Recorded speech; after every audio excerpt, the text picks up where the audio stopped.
ان شہیدوں کے لیے سرخ ہوائیں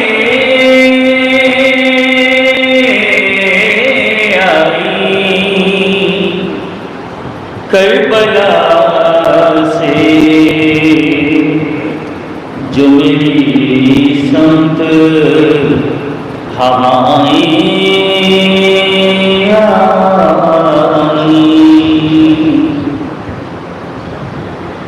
کہ آسمانوں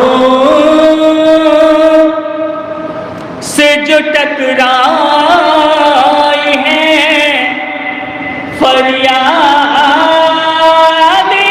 ربا،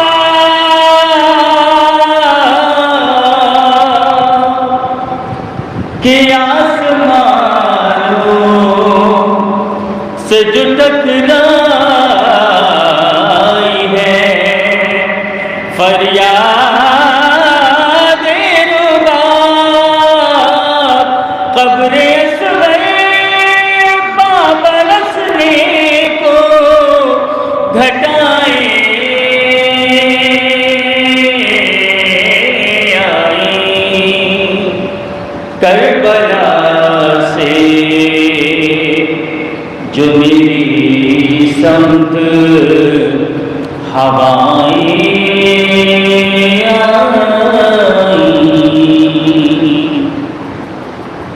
کہ خاک اڑتی رہی رستے میں بڑی دیر تلا، کہ خاک اڑتی رہی رستے میں بڑی دیر تلا، بیویوں کو جو کبھی یاد ردائیں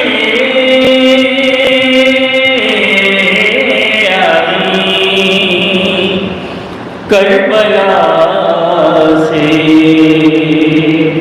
جو میری سمت ہوائیں آئیں، کہ دیر تک دریا ماتم کی صدائیں صدائیں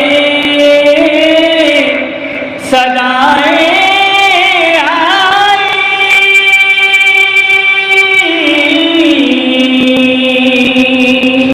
صدائیں آئیں، صدائیں آئیں، پر محمد آل محمد صلی اللہ علیہ وسلم۔ بارگاہ باب الحوائج میں آج ہم سب یہاں ایک ایسی شخصیت کے چہروں کی مجلس میں شرکت کرنے کی تشریف لائے ہیں، جس نے اپنی عمر کا ایک طویل حصہ اس بارگاہ کی خدمت کرتے ہوئے گزارا ہے۔ جناب حسن عباس صاحب اس درگاہ کے لیے، اس علاقے کے لیے ایک ایسا نام ہے کہ جو کسی تعارف کا محتاج نہیں تھا، ہر وقت درگاہ کی خدمت کے لیے آمادہ، اور آخری وقت سے کچھ وقت پہلے جبکہ طبیعت علیل تھی، کمزوری تھی، اس کے باوجود بھی مسلسل یہ کوشش رہتی تھی کہ گھر میں نہیں رکتے تھے، لیکن درگاہ ضرور تشریف لایا کرتے تھے اور یہاں کے امور کو انجام دیا کرتے تھے۔ بہرحال ان کی خدمات جو بھی اس بارگاہ کے لیے اس کا اجر یقیناً ان کو باب الحوائج کے اعتبار سے ملے گا۔ بہرحال ان کو سال ثواب پہنچانے کے لیے ایک بہترین طریقہ جو ہمارے ائمہ طہارہ نے ہم کو بتایا ہے، ذکر اہل بیت کرنا، تو اسی سلسلے سے ہم یہاں سب لوگ آج اکٹھا ہیں، تو ان کو ہی اظہار ثواب کرنے کے لیے چند تھوڑا سا وقت آپ کو دوں گا، ایک سوال اور ارشاد فرمائے.